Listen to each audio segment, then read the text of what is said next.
안녕하세요. 동아시아연구원 외교안보팀의 김진아입니다. 우선 연구원 페이스북 계정 오픈 기념으로 진행되는 생방송 대담 지식 마루톡에 참여해주시고 계신 모든 분들께 깊은 감사의 말씀을 드립니다. 생방송 중 궁금한 점이 있으신 분들은 EAI 페이스북에 댓글을 다시거나 EAI 트위터에 해시태그 전재성을 붙이고 질문하시면 됩니다.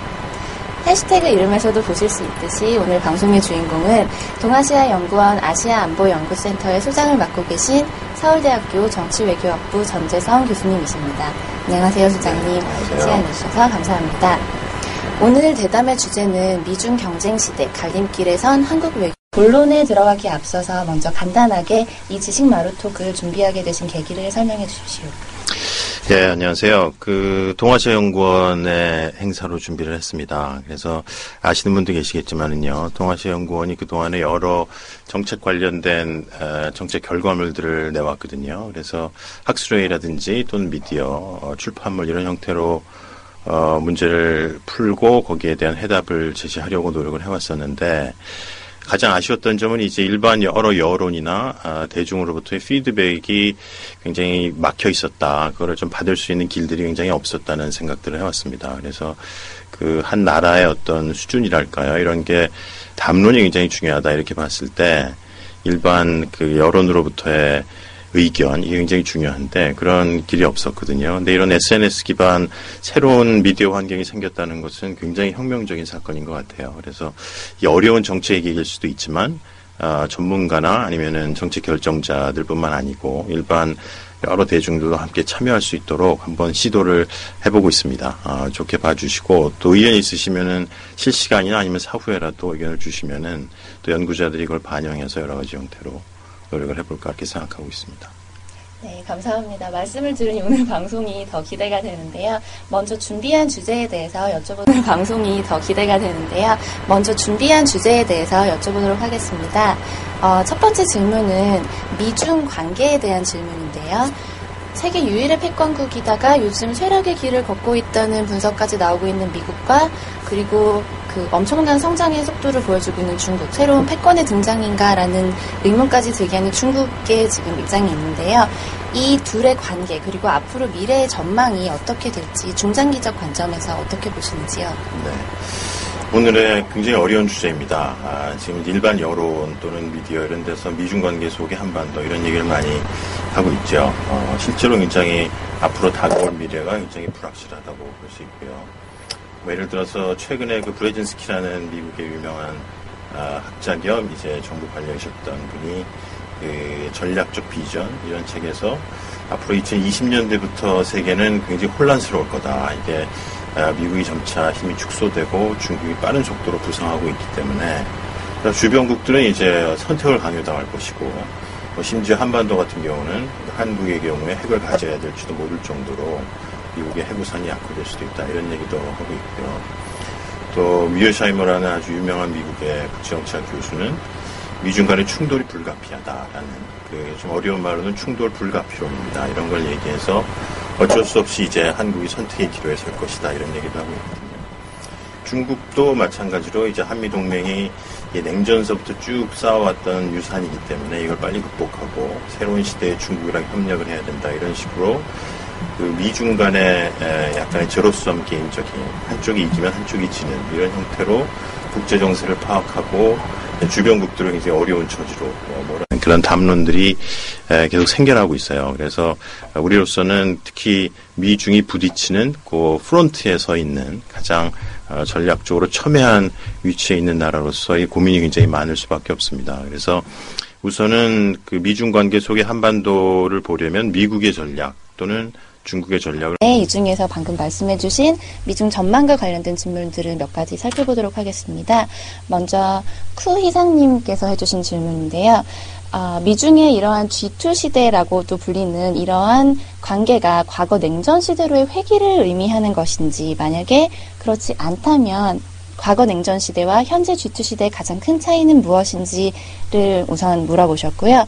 그리고 김기영님 질문은 제2의 냉전을 우려하시는 말씀을 하셨는데, 만약에 미중이 현재의 조심스러운 협력적 관계를 깨트리고 제2의 냉전으로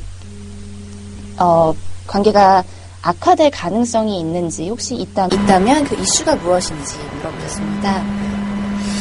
이 미중 관계 어려운 이슈라서 아무도 질문 안 하실 줄 알았는데 그래도 질문하시는 분이 있어서 다행입니다.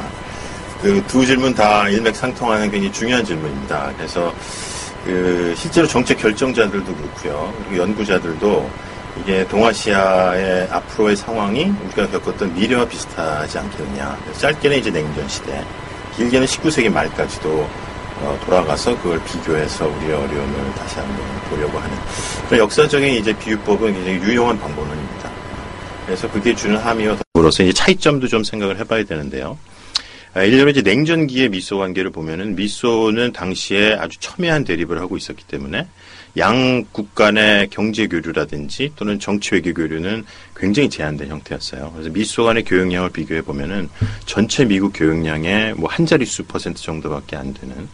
따라서 그런 상호 의존도가 굉장히 낮았기 때문에 상대방이 뭘 하든지 간에 거기에 이제 서로 얽혀가지고 같이 운명이 결정된 그런 일이 아주 최소한이었다. 그리고 또 하나는 이제 두 국가가 두 개의 진영을 만들어서 그걸 양대 진영론이라고 하는데요.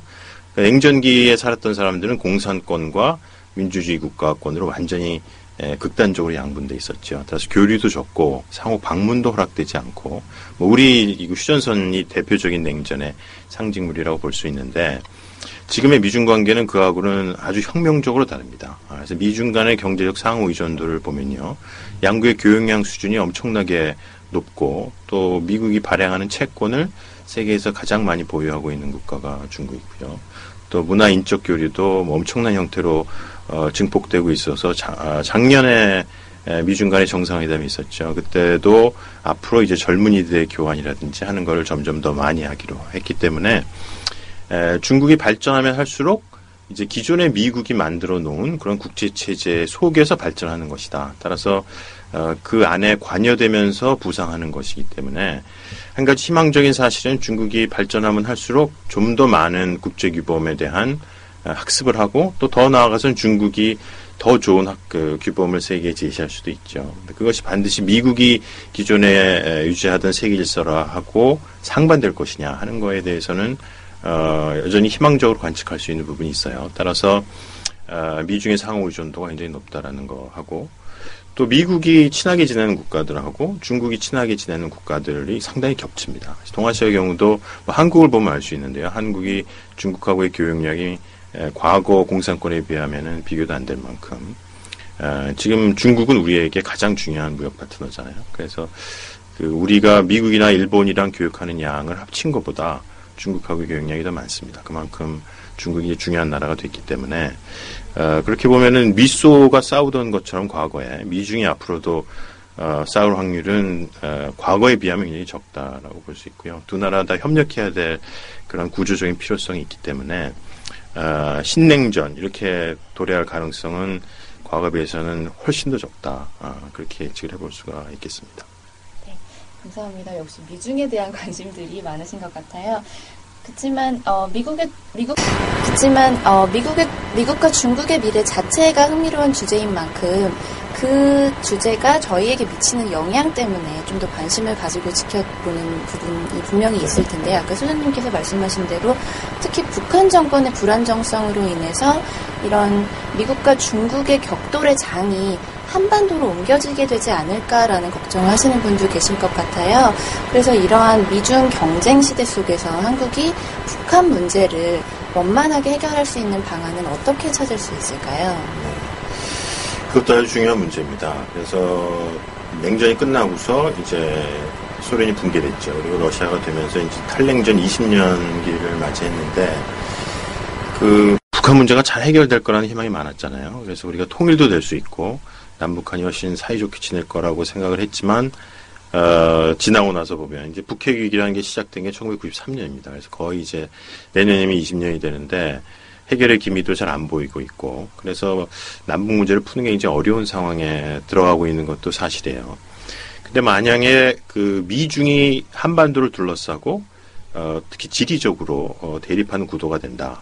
그래서 중국 입장에서는 이제 북한을 절대로 놓을 수가 없다. 이게 미국이 군사적으로 중국을 포위하려고 하는데 북한마저 놔버리면은 중국으로서 너무 이게 불안하다는 거죠. 예전부터 있었던 소위 그 순망치안의 논리입니다.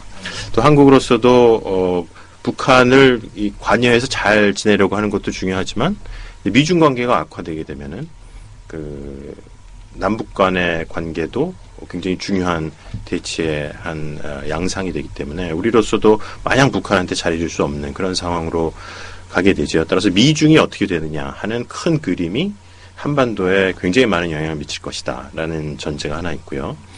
두 번째는 아까 미중 관계에서 본 것처럼 만약에 중국이 힘이 굉장히 강해져서 미국하고 비슷한 수준의 경제 규모도 가지게 되고 이제 그런 발전된 경제력으로 이걸 군사력으로 조금 더 전환을 해서 우리도 이제 막강 군대를 가져야 되겠다 해서 동아시아에서의 군비 경쟁이라든지 군사 경쟁이 이루어진다면 그럼 한반도를 그때 이제 그때까지 통일이 안 됐다면 한반도는 미중 각축의 장이 되겠죠. 따라서 그럴 가능성이 없기를 바라지만 만약에 그렇다고 한다면 우리에게 주어진 시간이 그렇게 많지는 않다. 그러니까 미중의 국력이 동등해지는 시점까지를 우리가 할 수 있는 시간이라고 보려면 대략 10년에서 20년 정도가 남아있는 기간이라고 볼 수 있습니다. 따라서 남북 간의 관계는 완전히 새로운 그 구도 또는 새로운 세팅 속으로 들어가고 있다. 이렇게 얘기할 수가 있고요.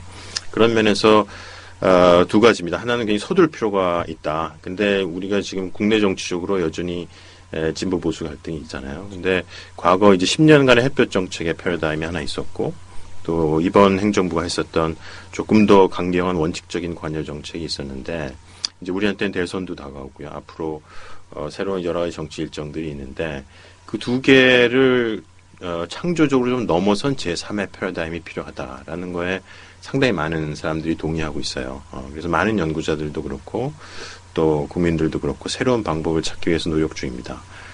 동아시아연구원은 그 공진화 전략이라고 해서요. 내놓은 전략이 있습니다. 그래서 출간도 돼 있고 핵심은 그겁니다. 그래서 북한이 조금 더 정권에 대한 안전감을 가지고 자신 있게 나올 수 있도록 북한에 대한 근본적인 지원을 하되 대신에 이제 북핵과 같이 위협이 되는 부분에 대해서는 확실하게 제재를 해서 핵을 버리면서도 북한이 스스로 살아남을 수 있게 그리고서 이제 남북이 정상적인 국가로서 같이 관계를 맺을 수 있도록 하는 것이 굉장히 중요하다라는 거의 첫 번째고요. 두 번째는 북한 문제는 우리한테 어려운 문제입니다. 하지만은 그 미중 관계 속에서 그 미중 관계를 잘 이끌 수 있는 하나의 소재이기도 해요.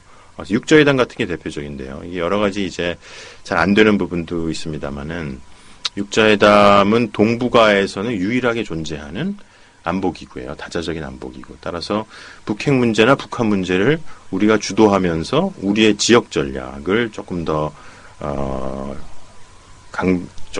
그 임팩트를 강하게 할 수 있는 적극적으로 할 수 있는 계기가 될 수 있다는 거죠. 그래서 북한 문제라는 것은 한반도의 문제이기도 하지만 동아시아의 지역 구도의 문제이고 또 핵 문제와 관련해서는 굉장히 글로벌한 문제이기도 하고요.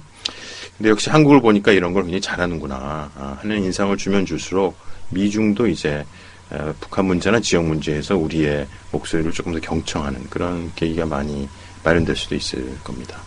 네. 한반도 얘기를 해주셔서 이제 북한 관련 질문들이 또 올라오고 있는데요. 곽도영님의 질문을 먼저 소개를 드리겠습니다. 육자회담의 전망에 대해서 질문을 주셨어요. 아무래도 한반도에서 북한의 문제를 풀어나가는 기제 중에 하나로 쓰이고 있는 게 육자회담이어서 궁금해하시는 것 같은데 특히 육자회담에서 중국이 어떤 입장으로 변경을 할지 그리고 결과적으로 북한의 태도가 변화할지에 대해서 질문을 하셨습니다. 네. 지금 육자회담은 지난번에 그 제3차 북미 접촉이 있었죠. 우리도 두 번에 걸쳐서 이제 남북 접촉이 있었기 때문에 그 북한이 이제 김정일 위원장 사망으로 그 정세가 좀 변하긴 했지만 여전히 작년 후반기에 기조가 유지되고 있다고 보여집니다. 그래서 이번에도 북미 간의 접촉에서 여러 가지 긍정적인 사인이 있었고요. 중국으로서는 한반도 핵 문제에 대한 입장은 일관돼 있습니다. 그래서 김정일 위원장 사망 이후에 북한에 대한 정치적 지원은 계속한다. 굉장히 이제 잘 짜여져서 지속된 패러다임으로 지금 가고 있고요. 또 아까 말씀드린 것처럼 중국의 제1 전략은 경제 발전에 필요한 주변 상황의 안정이기 때문에 이 북한이 계속 핵이나 미사일 실험을 하고 또는 대남 도발을 해가지고 유엔에서 어려운 입장에 중국이 처하도록 오히려 그 북한이 중국을 흔드는 그런 입장은 재발돼서는 안 되겠다는 생각을 가지고 있거든요. 따라서 육자회담의 의장국으로서 중국 주변을 안정시키고 또 국제 문제를 해결하는 그런 책임 있는 강대국 외교를 지속한다라는 기조에는 변함이 없고요. 또 육자회담의 지속 가능성도 지금 북한으로서는 김정은 체제에서 여전히 이제 그 아버지 김정일의 유은 통치를 하고 있고요. 또 북핵회담에 있어서도 큰 변화를 보이고 있지는 않습니다. 하지만 이제 긍정적으로 우리가 볼 수 있는 부분은 이제 올해 4월 15일이 그 소위 강성대국 출범의 기간이고 그게 성공하려면 경제가 잘 살아야 되고요.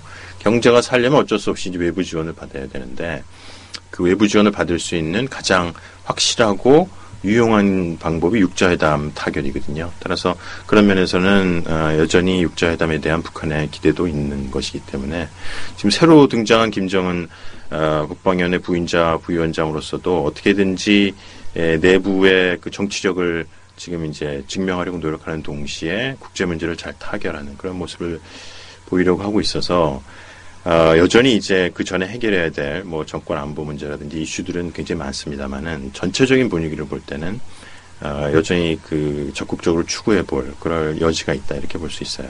네. 또 최근 이슈로 나와 있는 지금 탈북자 문제를 지적해 주신 분도 계십니다. 이혜선님과 전명중님께서 비슷한 질문을 하셨는데요. 중국이 그러면 이제 그 여태까지 유지해온 탈북자 문제에 대한 입장을 고수를 할 것인지 아니면 새로운 국면에 접어들어서 입장을 변경을 할 것인지에 대한 전망은 어떤가요?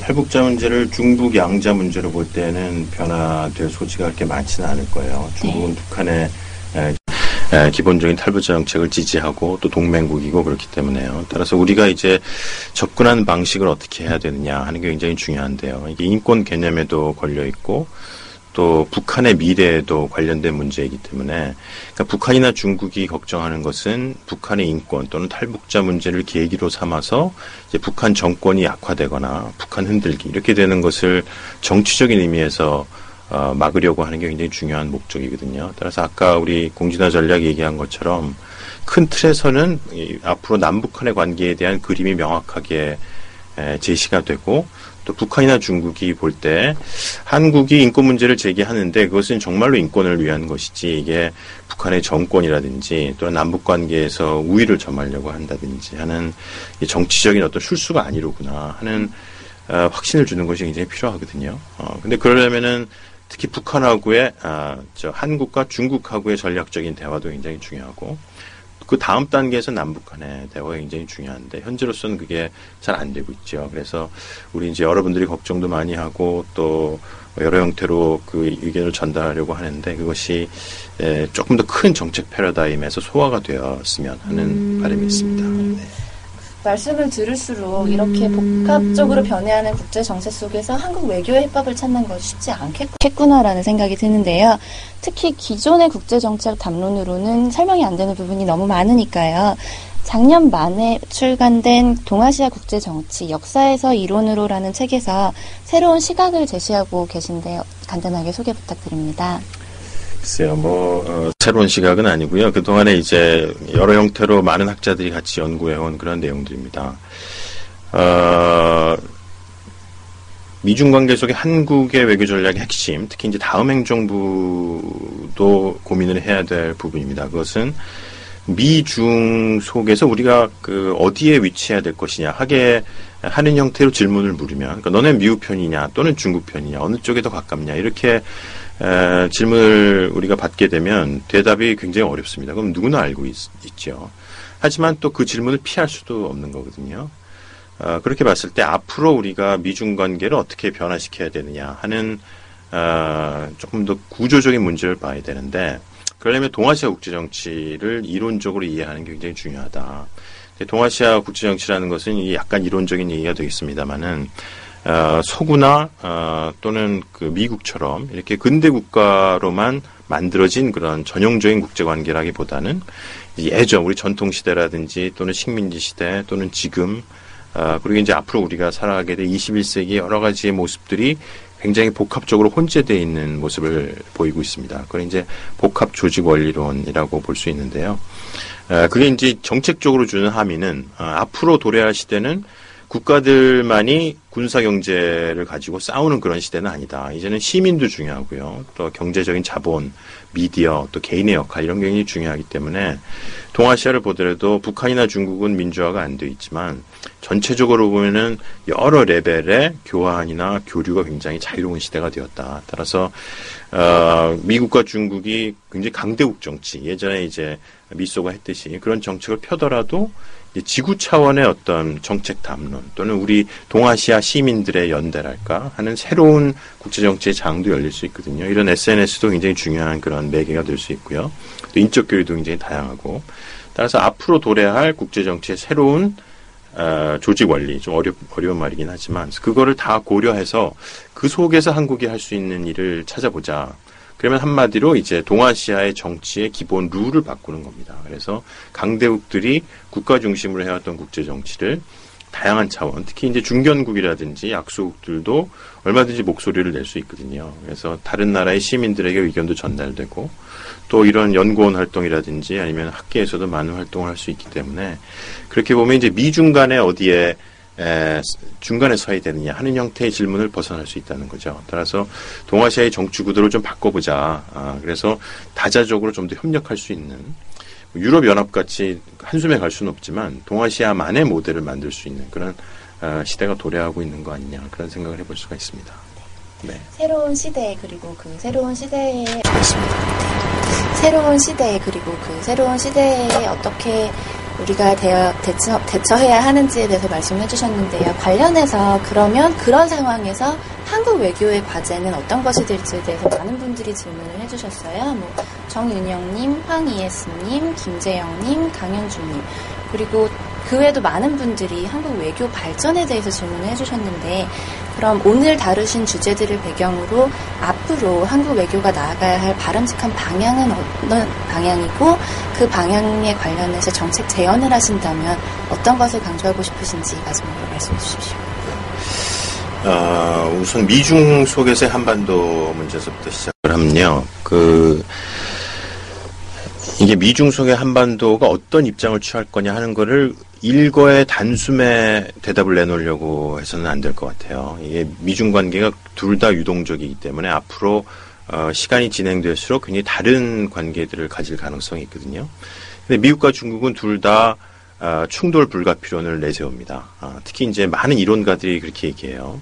그래서 충돌이 불가피하다. 따라서 주변 국가들은 선택이 불가피하다. 그러니까 빨리 마음을 결정해서 줄을 쓰라는 거죠. 그렇게 되게 되는 배경에는 이제 이론이 있습니다. 여러 가지 이론. 그러니까 지금처럼 중국과 같이 큰 나라의 발전을 우리가 본 적도 없고 또 미중이 부딪히는 새로운 경쟁의 장을 경험한 적도 없기 때문에 20세기에 우리가 만들어 놓은 이론을 적용시키는 거죠. 따라서 뭐 세력 전이론이랄까 또는 공격적 현실주의랄까 이거는 이제 학계의 용어이긴 합니다만 근데 그런 이론들이 미래를 규정하는 자기 실현적 예언이 된다. 따라서 그렇게 너무 생각을 하다 보면 오히려 행동도 그렇게 따라갈 수밖에 없는 부분이 있거든요. 따라서 이론의 과잉을 주의해야 되는 게 굉장히 중요한 일이고요.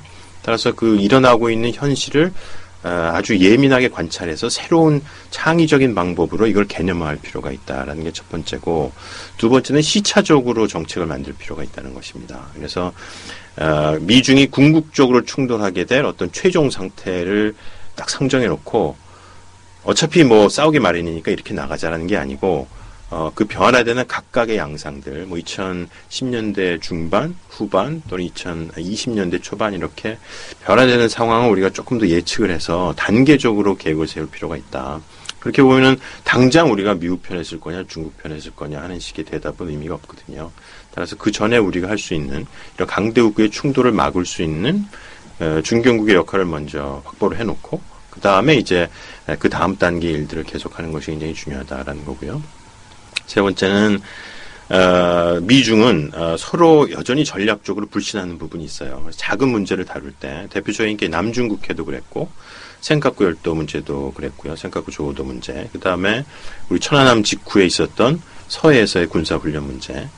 그러니까 이게 작은 이슈들인데 미국과 중국은 이거를 하나의 지표로 삼아서 미국의 미래 생각은 이런 거구나. 이렇게 상대를 전략적으로 쉽게 불신해버리는 풍토가 있다는 거죠. 따라서 우리 입장에서는 특히 천안함 이슈를 예를 들어 보면은 서해에서의 해상훈련이라는 것은 북한의 도발에 대한 대비라는 아주 제한된 목적이 있었던 거거든요. 그런 미국의 항공모함이 서해로 들어오고 이런 게 중국을 의식한다거나 앞으로 중국에 대한 군사적인 균형을 취하려는 게 아니었기 때문에 따라서 미중이 강대국적인 이 의식 상태에서 쉽게 충돌할 수 있는 걸 최대한 완화시켜줘야 된다. 그러려면은 사안에 딱 들어맞는 정도의 해결책. 너무 이게 확장돼서 오해되지 않도록 하는 그런 중견국의 역할이 굉장히 중요하다라는 것이어서 그렇게 보면 이거를 합쳐보면 우리의 문제, 우리가 쉽게 해결할 수 있는 문제들을 지역의 문제로 잘 문제 제기를 하고 미중이 주도하기보다는 중견국이나 다른 국가들이 그런 강대국이 가질 수 있는 함정을 피해갈 수 있도록 잘 설득하는 게 필요하다. 그렇게 되면 이제 궁극적으로 이게 동아시아 전체의 구조. 요즘에 이제 아키텍처라는 말을 많이 쓰거든요. 그러니까 동아시아를 이제 우리가 사는 하나의 집이라고 본다면 그런 건축물을 어떻게 새롭게 만들어갈 것이냐 이런 비유법을 쓰는데 이제 그 건축물을 만들어가는 설계자의 역할은 강대국만 할 수 있다. 이런 시각을 벗어날 필요가 있다는 거죠. 따라서 중견국도 그런 아키텍처 이슈에 나름대로 좀 영향력을 발휘해서 미중만이 그렇다고 미중이 뭐든지 잘못한다는 의미는 물론 아니고요. 미중이 강대국 중심을 행할 수 있는 부분들을 해결해야 된다. 북한도 이제 그런 면에서 우리한테는 좋은 정책적인 기회이기도 합니다. 위기이기도 하지만요. 한국이 중견국으로서 이제 해결책을 강구해야 한다는 말씀을 하셨는데요. 관련해서 질문이 2건 올라왔습니다. 정윤영님께서는 현 정부와 외교부가 강조하는 선진 중견국 외교라는 개념이 있는데 우리나라가 실제로 소임을 하고 있는지 내지는 이런 선진 중견국이라는 개념과 실제 현실에서 적용되고 있는 정책 사이에 좀 괴리감이 느껴진다고 하시네요. 그러면서 선진 중견국의 소임을 어떻게 하고 있는지에 대한 질문을 하셨고 김재영님 같은 경우는 좀 더 구체적으로 미중 관계 내에서 한국이 중견자 역할을 하기 위해서는 어떤 것을 할 수 있을지 좀 더 구체적인 방안이 어떤 것이 있는지 여쭤보셨습니다. 네. 중견국 외교는 굉장히 중요한 개념으로 이번 행정부부터 나왔어요. 근데 2007년 대통령 선거 때 이제 한국 대통령 선거 때 얘기들을 많이 했었습니다. 그게 비단 이번 행정부, 이명박 행정부뿐만 아니고 당시에 이제 여러 대통령 후보들이 중견국 얘기를 다 했었고요. 글로벌 코리아라고는 하지만 이번 정부에서는 그때도 많은 대통령 후보들이나 각 정당들이 지구적인 차원에서 한국이 할 수 있는 역할을 좀 찾아야 된다 이런 얘기를 했었습니다. 그래서 이 중견국으로 우리가 발돋움하려고 하고 있는데요. 여전히 이제 우리는 약소국적인 마인드도 가지고 있고 실제로 중견국이 할 수 있는 정책 수단이 많지 않은 경우도 있어요. 그러니까 중견국이 의미 있는 행동을 하려면 아까 얘기처럼 그런 전체 구조 또는 아키텍처 이슈에 대해서 얘기를 좀 할 수 있어야 되고요. 강대국들 간의 갈등이나 협력 사안을 촉진하거나 조금 조정하는 역할도 해야 되고요. 중재까지 할 수 있으면 더욱 좋습니다. 그리고 이게 우리가 지역 문제를 다루지만 지구적인 차원의 중대한 문제를 의장국으로서 회의를 주재하거나 아니면 어젠다를 새로 만들어서 올리거나 하는 역할들을 할 수 있거든요. 그래서 완전한 정책 자원을 가지고 좌지우지할 수는 없어도 거기에 상당한 영향력을 발휘할 수 있는 그런 외교를 하겠다라는 생각들을 우리가 많이 하고 있습니다. 그래서 이번 행정부가 성공한 부분도 있고 성공하지 못한 부분도 있어요. 그래서 그 두 질문이 그건데요. 앞에 거에 예를 들어서 G20이나 해관보 정상회담 같은 경우를 보면은 지금 국제정치가 워낙 빠른 속도로 바뀌고 있기 때문에 경제위기 해결이라든지 아니면 핵테러에 관련된 핵물질 방호 이런 문제들은 강대국 마음대로는 할 수가 없게 돼 있거든요. 따라서 그거는 G20이 20개국, 또 해관보는 적어도 50개국 이상의 국가들이 협력해야만 문제가 해결되는데 그때 이거를 누가 과연 의장국으로서 어젠다를 세팅하고 문제를 새롭게 조명할 것이냐에 두 회의 모두에서 한국이 상당한 조망을 받았죠. 그래서 이제 많은 국가의 사람들이 대규모 국제회의는 한국한테 맡기면 아무런 문제 없이 잘 해결될 수 있다라는 신뢰를 상당히 쌓았습니다. 예전에 이제 싱가포르나 캐나다나 이런 국가들이 하던 역할들이죠. 그런 면에서 그런 의장국이나 또는 의제 설정국으로서의 우리의 역할이 굉장히 강조된 건 사실이고, 하지만 그 김재영 씨 질문처럼 미중 간의 사이에서 할 수 있는 중견국의 역할은 여전히 한계가 있습니다. 이것은 아까 얘기처럼 그런 제로섬 게임적으로 두 나라가 부딪히고 있기 때문에 강대국 사이에서 중견국이 할 수 있는 역할에는 어느 정도 한계가 있다. 하지만 20세기의 강대국 관계하고는 굉장히 다르다는 거죠. 이제는 아까 얘기처럼 미중의 경제적인 의존도 굉장히 높아졌고, 또 어떤 의제가 나왔을 때 중견국이 바른 소리를 하면은 그걸 무조건 무시할 수는 없는 상황이 됐거든요. 우리가 부시 1기 행정부 때 충분히 경험했습니다. 그래서 지구적인 여론이나 아니면은 국제기구 이런 데서 문제 제기가 있으면 어쩔 수 없이 그 얘기를 들을 수밖에 없다는 거죠. 그래서 미중 간의 부분에서도 아까 얘기처럼 각 이슈별로 한국이 그거를 정확하게 지식으로 정리해서 문제 해결책을 제시한다면, 마치 육자회담에서 이제 북핵 문제를 해결하는 방안을 우리 나름대로 제시해서 패키지로 주면은 미중이 그걸 마냥 거부할 수는 없어요. 실제 자기 이익에 조금 침해가 되더라도. 따라서 그 지구적인 차원에서 할 수 있는 중견국 외교도 한편에 중요하고, 강대국 간의 사이에서 할 수 있는 중견국 외교도 굉장히 중요하다. 근데 여전히 부족한 부분도 있습니다. 여전히 우리가 정책 자원도 부족하고, 또 중견국 외교를 하려면 당장엔 우리 국익에 도움이 안 되더라도 장기적으로 좀 이게 우리 이익이 되니까 조금 손해도 좀 볼 필요가 있다. 자원도 좀 더 드릴 필요가 있고 하는 그 국내적인 외교 문화랄까, 이런 전략 문화가 필요하거든요. 여전히 그런 건 좀 부족한 부분이 있습니다. 그래서 우리가 아프간 파병을 많이 하지만 실제로 아프간 사람들이 어떻게 살고 있는지, 또는 아프간이 실제 어디에 있는지, 이거를 그 글로벌한 어떤 마인드랄까, 이런 걸 가지고서 하는 국민들이 많지 않은 것도 또 사실이거든요. 그런 면에서는 우리가 조금 더 넓은 시각에서 중견국 외교 기반을 볼 필요가 있다, 이렇게 말씀드릴 수가 있어요.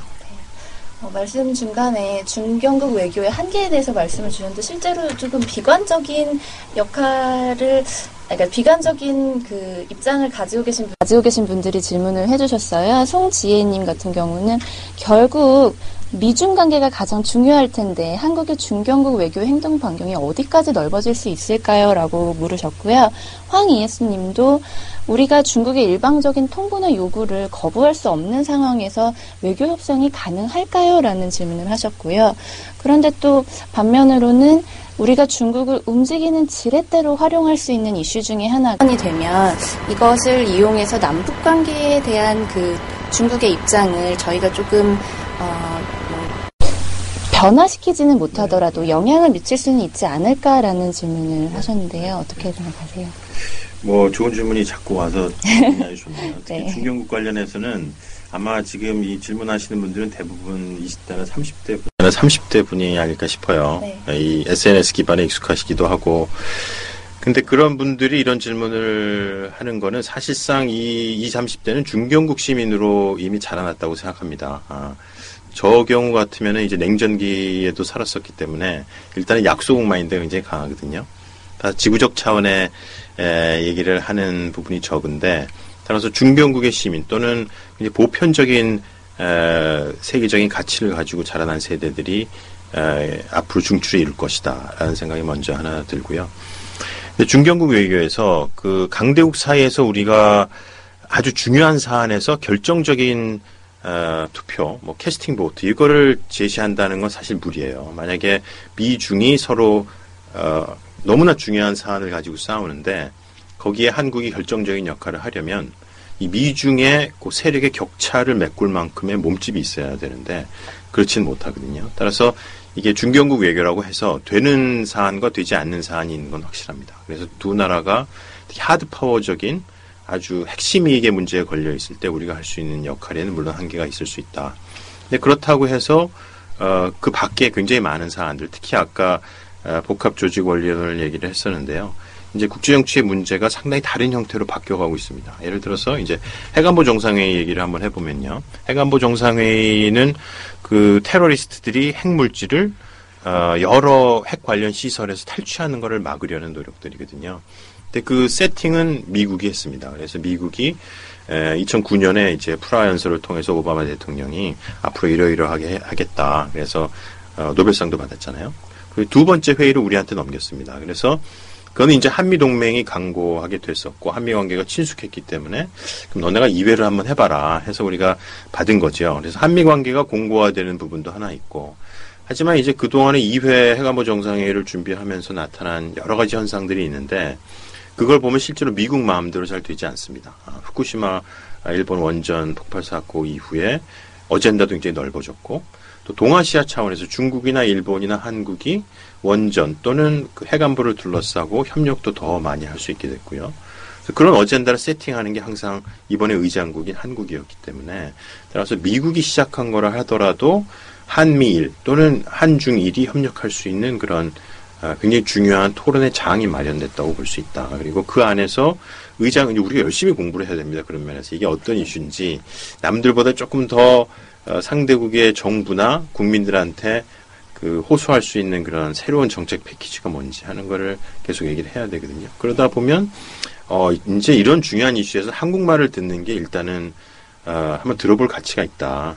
아주 핵심적인 충돌 사안이 아니면 그리고 한국이 자꾸 국제회의라든지 또 아주 그 지구적 차원의 규범을 선도적으로 좀 이끌어내고 그거를 동아시아 지역으로 가지고 들어오고 하는 과정에서 중견국의 역할이라는 게 분명히 있구나라는 따라서 국제정치의 이 조직 원리나 전체 정세도 바뀌고 있고 또 새로 자라나는 세대들이 가지고 있는 마인드 자체가 그러면서 보편적인 부분도 있기 때문에 그런 이제 강대국 사이에서 우리가 고생하는 부분과 그다음에 새롭게 그 지구적인 중견국으로 희망을 가지고 있는 부분 두 개가 적절히 잘 조합이 돼야 되겠죠. 그 비중은 이제 많이 바뀝니다. 특히 미중이 경쟁 관계로 하면 더더욱 어렵겠죠. 따라서 그런 면에서는 굉장히 어렵고 두 번째가 북한 문제였나요? 북한 문제와 같은 문제를 해결할 때 이제 한국이 대만과의 관계를 발전시켜서 그런 발전 상황을 가지고 중국에 영향을 미칠 수 있지 않을까라는 질문이 있었거든요. 원칙적으로는 그 중국이 한반도 통일을 항상 지원하는 이유는 중국과 대만이 통일을 해야 되기 때문에 그렇죠. 따라서 예전부터 있었던 하나의 민족이 근대국가 체제에서도 통일은 돼야 된다라는 거를 견지하고 있기 때문에 한국을 상당히 서포트하는 입장에 있고요. 하지만 실제 내용을 들여다보면은 지금은 이제 대만하고 중국 사이가 굉장히 가까워졌습니다. 그래서 아주 포괄적인 경제협정을 맺은 이후에 특히 마잉주 정권이 중국하고 좋은 관계를 가지고 있어서 그래서 대만이나 중국하고 같이 회의를 해보면 그 우리가 북한한테 했던 이제 경제적인 관여라든지 교류협력 정책을 중국도 대만에 대해서 하고 있다는 거죠. 따라서 두 나라가 다 그러니까 양안 관계라든지 남북 관계 두 개 다 협력과 원칙에 기반한 그런 관여 정책이 성공을 한다면 상승작용이 일어날 수가 있습니다. 있는데 그렇지만 이제 대만으로서는 그 북한이 마치 한국의 흡수 통일되는 것을 두려워하듯이 대만은 여러 가지 경제적 인센티브가 굉장히 많기 때문에 중국하고 경제협력을 많이 하잖아요. 국민당 경우에는. 하지만은 이게 이러다가 점점점 흡수가 돼서 어떤 레버리지를 못 갖게 되는 게 아닌가 하는 걱정도 하고 있거든요. 근데 그런 상황에서 우리가 대만하고 협력하는 것은 굉장히 아주 고도의 전략적인 판단이 필요하다. 그런 그 양안 관계가 서로 협력 속에서 통일로 가는 것을 지지하면서 동시에 그 대가로 이제 중국이나 대만, 특히 중국이 남북한의 협력, 한국의 주도권을 인정하도록 만드는 전략이 필요하겠지요. 그렇군요. 말씀 중간에 저희 한국의 중견국 외교에 있어서 가장 큰 변수 중에 하나가 어쨌든 미중 관계라고 다시 말씀을 주셨는데 이주영님과 윤미셸님께서 비슷한 질문을 해주셨는데요. 그 중국이 지금 현재 엄청 빠른 속도로 성장을 하고는 있지만 속도가 빠르면 그 오는 부작용이 있잖아요. 예를 들어서 뭐 자본주의와 민주주의 체제를 조금씩 받아들이면서 내부적으로 혼란이 생기면 G2가 될 만한 그런 레벨까지 올라가기는 좀 어렵지 않나라는 말씀을 하셨고 윤미셸님은 그것과 관련해서 아주 단도직입적으로 그러면 과연 누가 패권이 될 것인가에 대해서 질문을 해주셨습니다.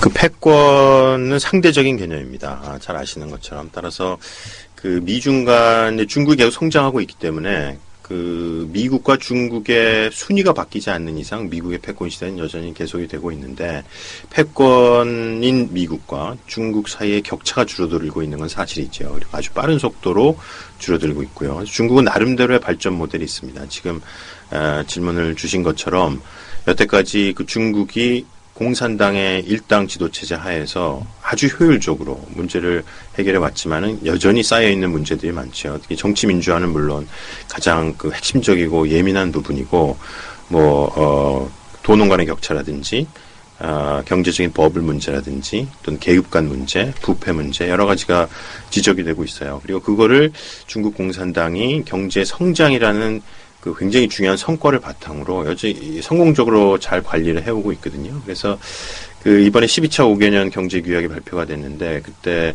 내수를 진작하고 경제적인 불평등을 해소하고 하는 노력들을 기울이고 있습니다. 그래서 많은 이제 중국 전문가들이 2010년대를 통해서는 그 소강사회 건설이라는 목표를 비교적 성공적으로 달성할 수 있을 것이다. 그리고 중국은 민주주의는 아니지만 굉장히 다원화된 사회로 변화되고 있다고 평가하고 있습니다. 그래서 그 아주 그 보수적인 그런 특히 이제 군부라든지 이런 보수적인 세력서부터 아주 민주적인 일반 시민의 세력에 이르기까지 스펙트럼이 이제 넓어지고 있기 때문에 또 중국 공산당으로서는 일당이 가지고 있는 한계상 이 많은 세력들을 다 어느 정도 만족시켜야 되기 때문에 상당히 유연한 전략을 쓰려고 노력을 하고 있거든요.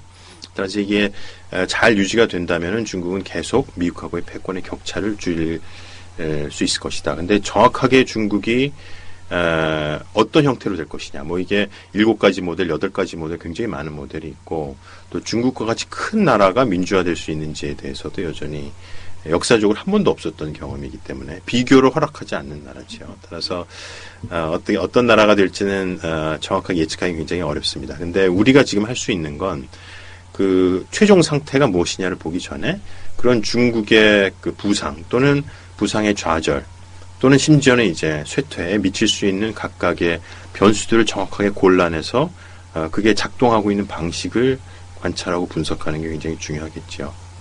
그리고 여전히 패권의 결정은 미중의 상대적 격차에 의해서 결정되는 것이기 때문에 어느 한쪽으로 생각하기는 좀 어렵다는 거고 또 한마디만 덧붙이자면 우리로서는 중국의 부상도 다뤄야 될 굉장히 중요한 이슈지만 부상이 좌절됐을 때 생겨나는 중국 내 여러 가지 경제적 어려움도 굉장히 큰 문제다. 왜냐하면 우리가 중국 시장이라든지 중국에 대한 투자에서 얻고 있는 또 한중 FTA 협상도 시작이 됐잖아요. 그래서 중국이 지속적으로 성장하면서 이 동아시아의 책임 있는 강대국으로 자리 잡기를 가이드해 주는 게 그게 우리의 목표지 이게 보수진보 형태로 중국이 빨리 컸으면 좋겠다라든지 또는 그렇지 않다든지 하는 식으로 판단하는 것은 좀 이르다 이렇게 얘기할 수가 있습니다. 네. 아쉽게도 벌써 시간이 다 되었네요. 질문해주신 모든 분들께 답변을 해드릴 수 있으면 좋겠지만 시간 제약 때문에 조금 어려울 것 같습니다. 지금 방송 중에 소개되지 않은 질문들은 저희가 페이스북을 통해서 추후에 답변을 드리도록 할 테니 양해 부탁드리고요. 소장님 마지막으로 마무리 말씀, 최종 당부하고 싶은 말씀 있으면 부탁드리겠습니다. 네, 어느 정도 얘기는 했었는데. 부탁드리겠습니다. 네, 어느 정도 얘기는 했었는데, 아까 애초에 말씀드린 것처럼, 이 동아시아 연구뿐 아니라, 이 국내에 많은 정책 연구소들이 있습니다. 그래서 그런 연구소들이, 지금 정책을 결정하는 분들의 여러 가지 이데올로기나 정치적인 이해하고 상관없이, 좋은 정책을 내려고 노력을 하고 있거든요. 소위 이제 정책 지식 생태계, 이렇게 볼 수가 있습니다. 그래서 그런 면에서, 일반 여론하고도 최대한 많은 소통을 가지고 그런 의견을 또 반영해서 또 정책의 내용으로 만들어내고 그것이 실제로 정책에 반영될 수 있도록 그런 노력을 학자뿐만 아니고 많은 연구자들이 같이 하는 그런 게 됐으면 좋겠고요. 또 이게 실시간으로 이렇게 질문을 들어보니까 굉장히 재밌는 것 같아요. 그래서 앞으로도 이런 기회가 더 있을 수 있도록 노력을 해보겠습니다. 오늘 좋은 말씀 감사합니다. 네, 고맙습니다. 오늘 좋은 말씀 감사합니다. 네, 고맙습니다. 이것으로 동아시아연구원 페이스북 계정 오픈기념 지식마루톡을 마무리하겠습니다. 오늘 참여해주신 모든 분들께 감사드리고 성심성의껏 답변해주신 전선 소장님께도 감사드립니다. 네, 수고하셨습니다. 감사합니다. 네. 고생하셨습니다. 네, 수고하셨어요.